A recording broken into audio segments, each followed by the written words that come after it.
The Berkeley County Sheriff's Office says two guys ripped off hundreds of dollars of stolen items. This morning, we're hearing from one of the victims. One young boy is determined to take on environmental issues, no matter how emotional those issues may be. First, thank you so much for joining us. Welcome to the Fox 24 Morning News at 8. I'm CJ Jackson. Now to a perfect pairing, taking the phrase man's best friend to a whole new level. John Hinckley Jr., the man who shot Ronald Reagan 35 years ago outside a Washington, D.C. hotel, will soon be out of a mental hospital.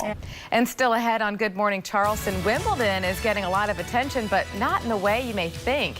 Well, meanwhile, overseas, European leaders are trying to move forward following the Brexit vote. ABC News 4 is your back-to-school station, and today we focus on new schools around the Low Country getting ready to open for the very first time. But first, they have to get past quarterback Evan Lewis and his Warrior teammates. How was your summer? We'd love to know what kind of impact students had on the Low Country. Did you volunteer? Did you help others in some way? If so, tell us so we can share your story. It's a 4th of July tradition that most of us would never participate in, yet we cannot look away. Take charge of your open enrollment by letting your fingers lead the way to our redesigned, streamlined, and simple e-enroll system portal. Remember to complete all your premium wellness credits to maximize savings. And don't forget to click Save after you made your benefits elections. That's it. Thanks for watching and have a healthy year.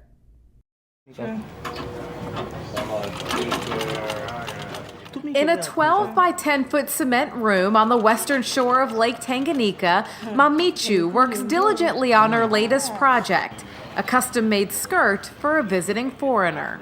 If it's a simple design, we can do it the same day, but if it's a difficult one, we have to take up to 2 days. Sifting through designs and taking measurements are part of her daily routine. But just a few months ago, this was all just a dream. That is, until she received a very special gift from someone she's never met. Having my own sewing machine brought a lot of change in my life because we used to share before with other ladies one sewing machine, and now I can afford to do everything on my own and be beneficial on the finances. An antique Singer sewing machine given to Upright Africa from Kathy Blatch in North Carolina. It's a treadle style used for years by Kathy's beloved grandmother, her Oma. But that's okay. Mamichu, she's used to adapting. Every morning at 9 a.m., she makes her way through the streets of Kalemi to her dress shop. It's a very adequate job for me because I don't have to do many movements. With my condition, it's very difficult to move around. You see, she was stricken with polio at age 7, leaving her paralyzed from the waist down. And what once was a limitation has now unlocked the possibilities of what's to come. She was ecstatic. You know, it's an opportunity. It's an opportunity that she has a child, so it's an opportunity for her to raise money to pay for her own children. With the weight of her legs, she finds the rhythm of the pedal, stitching, sewing, and mending her way to a bright future full of hope and financial freedom. And to think, this all started with a sentimental gift from a late Oma, a half a world away.